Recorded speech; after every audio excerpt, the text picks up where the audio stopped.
পরিবর্তন তো কিছুটা ঘটছে। আমরা যারা বলছি যে আসলে এই সরকারের আমলে কোনো কিছু পরিবর্তন হয়েছে কিনা, একটা জিনিস কিন্তু পরিবর্তন হয়েছে যেটা বরাবরই আমাদের চোখে আটকাচ্ছে।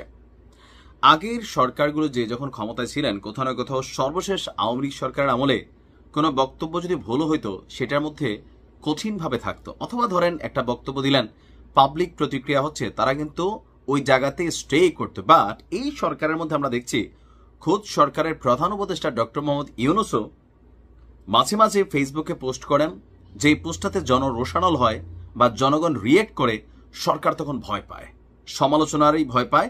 আর ওই সময় সরকার একটা অবস্থান নেয় যে পোস্ট ডিলিট করে। আপনি উপদেষ্টা মাহফুজকেও দেখেন, একই কর্মকাণ্ড বেশ কয়েকবার করেছেন। এবার সবশেষ এই তালিকায় নাম লিখিয়েছে আমাদের সরকারের অন্যতম শক্তিশালী উপদেষ্টা ব্লুটুথ বয় আসিফ।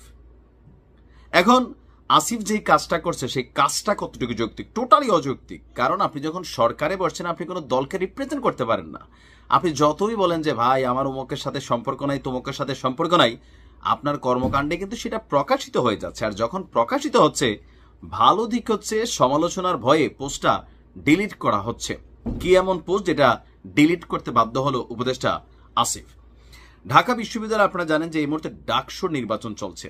শিবির, ছাত্রদল, এনসিপি, স্বতন্ত্র প্রত্যেকেই প্যানেল ঘোষণা করেছে, যে যার মতো করে প্রচার প্রচারণা চালাচ্ছে। এর মাঝখানে আপনার ভিপি প্রার্থী আব্দুল কাদেরকে সমর্থন জানিয়ে সামাজিক যোগাযোগ মাধ্যম ফেসবুকে পোস্ট দিয়ে সমালোচনার মুখে পড়েছেন উপদেষ্টা আসিফ মাহমুদ সজীব ভুইয়া। বিকালে আব্দুল কাদেরের একটি ফেসবুক পোস্ট শেয়ার করেছেন আসিফ মাহমুদ। লিখেছে, ডাকসুতে ভোটার হয়নি, তবে ভোটের প্রার্থীর আধিক্য দেখে মনে হচ্ছে ভোটার হওয়া উচিত ছিল। তারপর পোস্টের শেষে ভিপি প্রার্থীকে মেনশন করে শুভকামনাও জানান তিনি। আব্দুল কাদের বাংলাদেশ গণতান্ত্রিক ছাত্র সংসদের বাকছাসের ঢাবি শাখার আহ্বায়কের দায়িত্বে আছেন। তবে বিষয়টি নিয়ে সমালোচনা শুরু হলে কিছুক্ষণের মধ্যেই সেই স্টেটাসের তিনি আপনার ডিলিট করে দেন, যখন এটা নিয়ে সামাজিক মাধ্যমে সমালোচনা শুরু হয়। ডাকসু নির্বাচনকে ঘিরে উপদেষ্টার এমন প্রকাশ্য অবস্থান নিয়ে প্রশ্ন উঠেছে। আপনার এখানে যারা আছেন অনেকেই বলছেন যে সরকারের গুরুত্বপূর্ণ একজন উপদেষ্টা ডাকসুর কোনো নির্দিষ্ট প্রার্থীর জন্য শুভকামনা জানাতে পারেন কি? এতে তো আশঙ্কা তৈরি হয় যে সরকার হয়তো এই নির্বাচনে হস্তক্ষেপ করবে। এটাই কি তার নমুনা নয়? আসলেই কিন্তু নমুনা। কারণ উপদেষ্টা আসিফের রোশানলের পরে ইশরাক সমর্থকদের বরাবরের দাবি মেয়র হইতে পারে নাই। তো উপদেষ্টা আসিফ তিনি যথেষ্ট প্রভাব রাখছেন।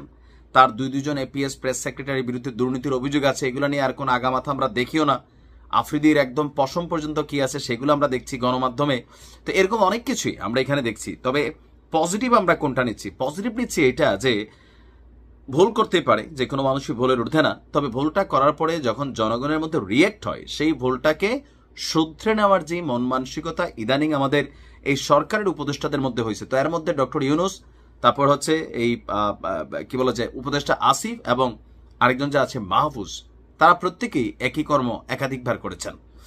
তা আমি এটাকে পজিটিভলি দেখছি যে পোস্ট ডিলিট করা, কিন্তু কোনো প্রার্থীকে সাপোর্ট করা। প্রশ্ন থেকেই যায় যে আব্দুল কাদের যদি বিজয়ী হয়, তাহলে এই বিজয়কে নিয়ে প্রশ্ন উঠবে যে পেছন থেকে কি এই সরকার নিজেই কলকাঠি নাড়ছে আব্দুল কাদেরকে জিতানোর জন্য?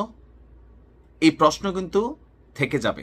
তারপরেও দেখা যাক, আমরাও চাই ডাকসুতে একটা সুষ্ঠু নির্বাচন হোক।